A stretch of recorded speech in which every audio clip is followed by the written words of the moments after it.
Have you ever seen a combine harvester in action? These incredible machines are the backbone of modern agriculture. They combine three essential tasks: reaping, threshing, and winnowing. Imagine a giant robot that cuts down crops and separates the grain from the chaff. How do they work?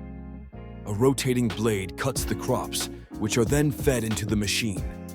Inside, a series of mechanisms separate the grain from the stalks. Combine harvesters can cover vast fields quickly, saving farmers time and labor.